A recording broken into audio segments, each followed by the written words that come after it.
Olá pessoal, uma boa tarde para todos, que é a Prof. Simone e eu estou fazendo um vídeo para o 7º ano e esse vídeo eu vou falar sobre a medicina e a filosofia dos povos originários, os povos habitantes do Brasil, né? Ou chamados de povos indígenas, né? Já falamos no outro vídeo que a gente deve evitar ao máximo o termo índio, pois é um termo carregado de preconceito, carregado de estereótipos negativos. Gente, então vamos falar sobre a medicina, né? Esses povos originários, eles compreendem o mundo de uma forma muito ampla. Não existe para eles uma separação do mundo físico, que é o nosso corpo, com o mundo espiritual e religioso. Tudo está interligado.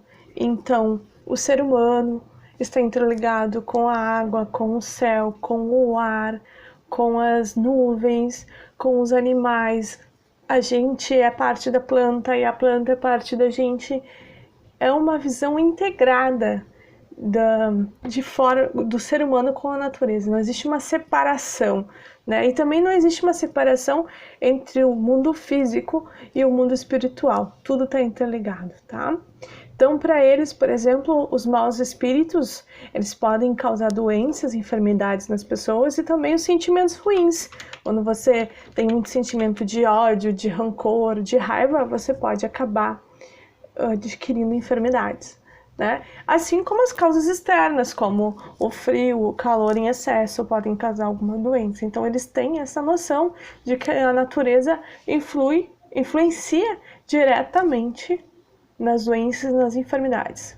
Também, esses povos originários, eles tinham e têm um amplo conhecimento de anatomia humana, de integração da natureza, de plantas, de animais, das propriedades medicinais de plantas e de ervas, tá? Esses povos indígenas realizam e também realizavam, nos tempos da chegada dos portugueses, rituais de proteção e de cura. Esses rituais geralmente envolvem danças, cânticos, rezas, defumações, né, em torno do doente, da pessoa doente. Nós fomos numa aldeia indígena Mibiá-Guarani, em Viamão, e quando nós chegávamos lá, a primeira coisa que nós tínhamos que fazer era uma série de rituais, danças e cânticos, onde nós recebíamos fumaças que eram fumadas, chama rapé, o fumo, né, que para espantar os espíritos, porque se a gente não faz esse ritual de purificação, a gente traria esses maus espíritos para a aldeia. Então, muitas tribos fazem esse tipo de ritual. Eles têm amplo conhecimento das plantas medicinais. Uma planta que eu coloquei no material de vocês é a ipecacuanha, tá? Ela era consumida pelos tupinambás e o objetivo dela era induzir ao vômito ou para curar disenteria. Então, quando a pessoa ela comia algo que não fazia bem ou ela estava com uma infecção, uma virose que poderia ocasionar muita diarreia, eles davam essa planta, né, faziam uma infusão com essa planta e essa planta fazia a pessoa vomitar. É uma planta muito perigosa que a pessoa tem que cuidar a quantidade. Então, se não souber a quantidade correta, né, os povos originários também tinham essa noção de que uma planta ela pode ser remédio, mas também ela pode ser veneno. Então, tinha que ter muito cuidado com isso, né? O SUS, o Ministério da Saúde, ele já reconheceu a medicina dos povos indígenas como uma medicina eficaz, né? E às vezes mais eficaz que muitos remédios, tá? Eu vou botar a imagem dessa plantinha ali que induz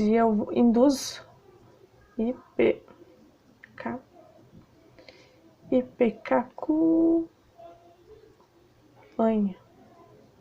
Essa plantinha aqui que vocês estão enxergando, ó, de folhas verdes, bem viçosas, com um furtinho bem pequenininho avermelhado. Essa aqui se usa então para curar a disenteria, uma erva medicinal dentro da sabedoria da medicina indígena. Outra planta bem conhecida, inclusive de nós, caraíbas, homens brancos, o guaco, né? Mas olha só, eles usavam o guaco. Quem aí nunca tomou um chá de guaco? Ah, eu já tomei muitos chás de guaco.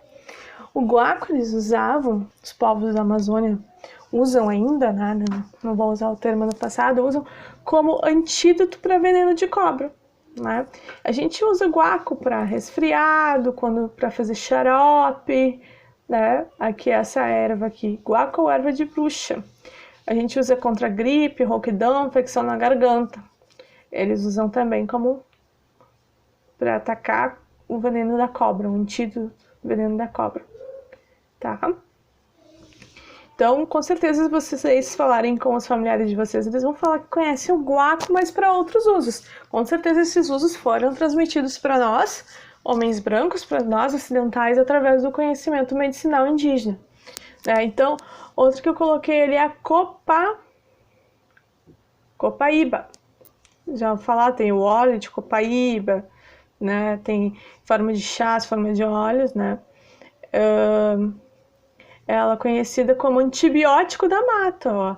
Muito utilizado na Amazônia como fins medicinais, e os povos amazônicos também usam a copaíba como cicatrizante, então fazem pomadas, fazem óleos que cicatriza e melhora as feridas e os machucados, né? Copaíba, para o uso da pele também, então tem uma série de propriedades medicinais, anti-inflamatórias, antissépticas da copaíba. Esse conhecimento chegou até nós através dos conhecimentos dos povos originários. Coloquei para vocês, então, esse conhecimento, ele é fruto da interação desses povos há milhares e milhares de anos com a floresta.